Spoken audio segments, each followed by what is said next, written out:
Now, as part of Women's Month's activities, we zoom in on South Africa's insurance sector, which is still primarily male-dominated. But Lebohang Mehalane has found her way reinventing insurance for low-income households with her 100% black-owned female company.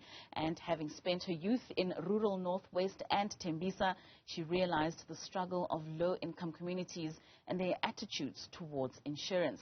Lebohang, the Executive Director of Reinvent Africa Life, joins us now to share her ideas and vision about the insurance sector. Lebohang, thank you so much for joining us this evening. Now, you have spent many years in the insurance industry, and upon pursuing your studies on an MBA, you then realized that there was a gap with low-income householders and with regards to them being uninsured. What was that gap, and what were some of the highlights of what you found in those studies? Good evening, Katli, and good evening to your viewers at home. Really, the gap is that there is still a vast majority of South Africans, specifically in the low to middle income segments, that sit outside of mainstream insurance in South Africa. And if they have an insurance product, they only have a funeral product. And a funeral product only takes care of one's death, in terms of getting a dignified burial. However, it does not take care of one's goals for their loved ones who are normally left destitute post the passing of a loved one, and therefore not realizing their goals and dreams. And usually this leads to a perpetuity of poverty from generation to generation. I mean, quite often when insurers enter the market, they enter as brokers. Why was it important for Reinvent Africa Life to come in as an underwriter? And just explain to us what the significance of that is. This is a very crucial question, and thanks for asking that, because that is what sets us apart from everyone else that I've tried as a small player to come into the industry. And it is to get an independent underwriting license, which gives you the power and freedom to co-create and to reinvent your approach insofar as underwriting is concerned.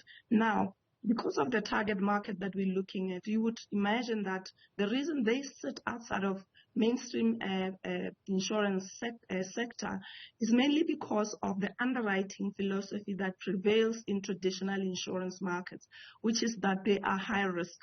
Envy's view is that every risk can be priced. It does not necessarily then mean that there is no risk in that market. There is a risk, but one needs to find time to appreciate the dynamics of that market, what really makes them tick, what are their pain points, and therefore be able to innovatively create solutions that are relatable, relevant, affordable, and accessible to these markets. And that is exactly where we have positioned ourselves as Reinvent Africa Life. And I mean, that's quite a tough position to put yourself in. What were some of the challenges that you came across in ensuring that you have that position and that you set yourself apart from the rest? I look at it in two phases. The first phase that presented challenges was the licensing phase, when we applied for the license. So the license application took quite a while, not to our fault, but mainly the processes at the regulator. So that is one of the setbacks, because what it did is it created an opportunity cost of time, because we lost the go-to-market time that we had in mind. And that comes with its own pitfalls, of course. So the more you delay, the more you expense of any capital you have, and therefore your capital funds expenses for a period while you wait to start operating. So that was the one setback. And post-licensing, the other challenge was finding partners that shared the vision of Envy, which is partners that understood what we were trying to do for the low to middle income segments, that would be able and ready to co-create solutions with us that would be relevant, as I said, and relatable, and most importantly, affordable. Because without affordability for those markets, they will not have access to those products. So you can design the best products for them, but if they are not affordable, then access is denied. And we are back to square one. So we needed partners that understood that vision. So it took a while to find people that really understood that vision. And I mean, the business is fairly new. How is the reaction by the markets, and what vehicles are you using to reach these markets in order for them to understand that these options are available for them? Very profound question. There's two things about being new in the market. One, you are very agile. You can literally leapfrog ahead of your competitors, large and small. So that's the advantage we have at this point in time. In terms of access to markets, it presents a challenge, and therefore brand visibility, credibility, and presence is important. So there has to be some level of investment that goes towards marketing the brand. One, you have to remember that insurance on its own is a grudge purchase. And as a result, people need to be convinced and they need to trust before they part with their money for an insurance product. Therefore, our newness meant that we had to spend some money doing a lot of marketing so that people are familiar with the brand. And so it does take a while from a business development perspective. However, we have received some support. We intend on continuing on the path of marketing so that the brand visibility and credibility is elevated. And what are some of the policies or gateways that you believe government has created for business people, especially black women such as yourself, to be able to enter such markets in being micro-insurers such as you are? I think South Africa has a long way to go in terms of creating an enabling environment for black women-owned businesses to thrive. Having said that, though, I still see that there is pocket of excellence and that there is a lot of some black women that are making strides in their respective sectors. Now, when it comes to insurance itself, specifically for black women, I think there a lot of work still needs to be done.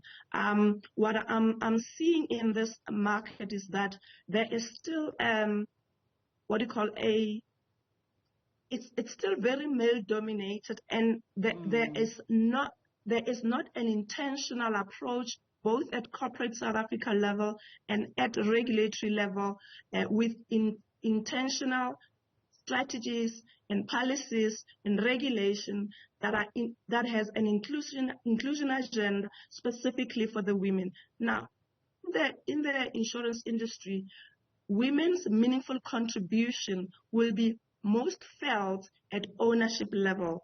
And to set the tone for that, we do need those policies, that regulation that does fast track the inclusion agenda, more specifically that of black women. And we still have a long way to go there. So I'm yet to be impressed by participation of women. But having said that, though, I must give credence to the fact that there are more women now in senior roles in most of the big insurance companies in South Africa.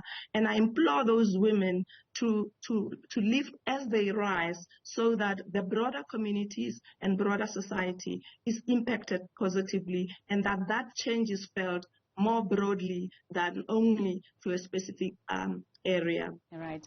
And lastly, Lebohang, I mean, it's Women's Month, and quite often we'd ask a woman like you what it's like to operate in a male-dominated industry. But what I want to know is, what magic power do you believe you possess as a woman that allows you to flourish in the way that you are in your industry?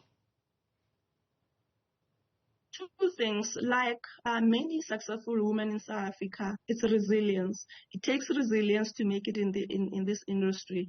And I must say, we are still at the beginning stages. We haven't made it. We've just broken through one barrier, which is to enter.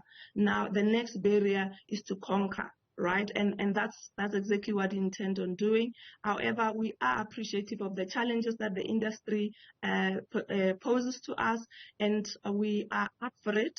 The second thing is you need to equip yourself with knowledge.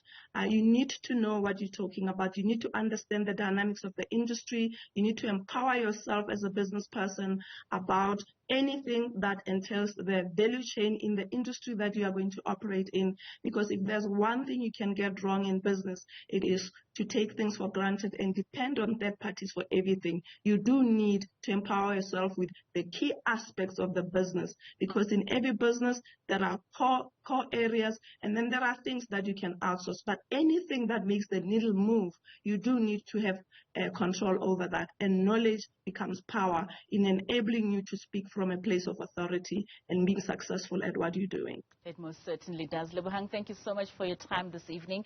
We wish you all the best with your insurance company and all the endeavors that you're embarking on, and thank you for joining us this evening. That was Lebohang Mehalane, the Executive Director of Envy Africa Life.